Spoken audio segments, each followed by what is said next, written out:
La fourchette, ce simple ustensile de table, semble si banal aujourd'hui qu'il est difficile d'imaginer qu'elle fut autrefois considérée comme un objet étrange, voire diabolique.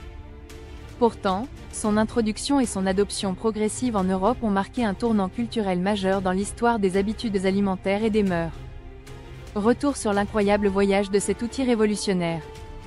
L'histoire de la fourchette commence loin de l'Europe, dans les régions de l'Empire byzantin.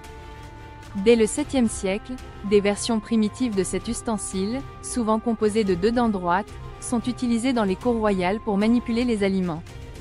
Toutefois, ces objets restent des symboles d'élite, réservés aux riches et aux puissants.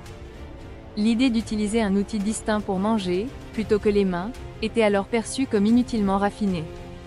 L'arrivée de la fourchette en Europe est attribuée à la princesse byzantine Théodora Doukas, qui épouse un doge de Venise au XIe siècle. Lors d'un banquet somptueux, elle étonne les convives en utilisant une petite fourchette en or pour manger. Cet acte choque les Vénitiens, habitués à manger avec leurs doigts ou des couteaux. Certains membres du clergé vont même jusqu'à déclarer que cet ustensile est une offense à Dieu, car, selon eux, les mains étaient divinement conçues pour se nourrir. La fourchette, assimilée à un outil de luxe et de décadence, reste donc marginale en Europe pendant plusieurs siècles. Au Moyen Âge, l'Europe est dominée par une culture gastronomique où les repas sont un acte collectif, souvent chaotique.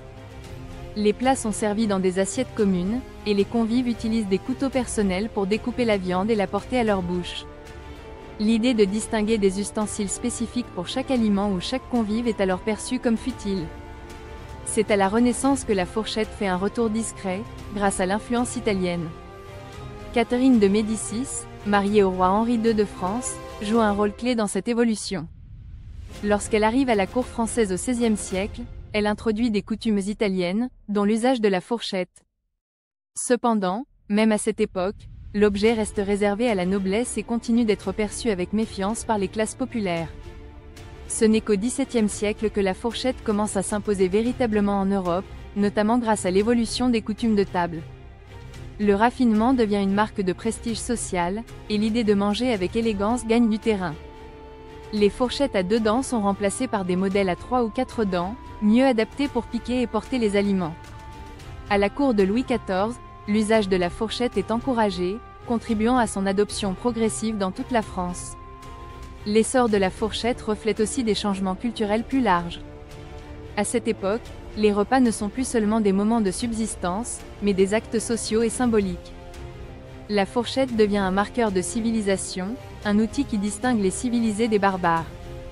Son usage est encouragé comme un signe de discipline et de respect des règles de bienséance. Avec l'industrialisation au XIXe siècle, la fourchette devient enfin un objet de masse. Les progrès métallurgiques permettent de produire des ustensiles en acier inoxydable à des coûts accessibles.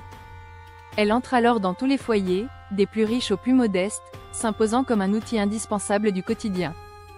Aujourd'hui, la fourchette est si universelle que l'on oublie souvent son caractère révolutionnaire.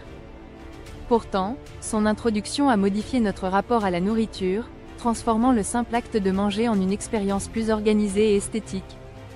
Et même si elle semble immuable, la fourchette continue d'évoluer.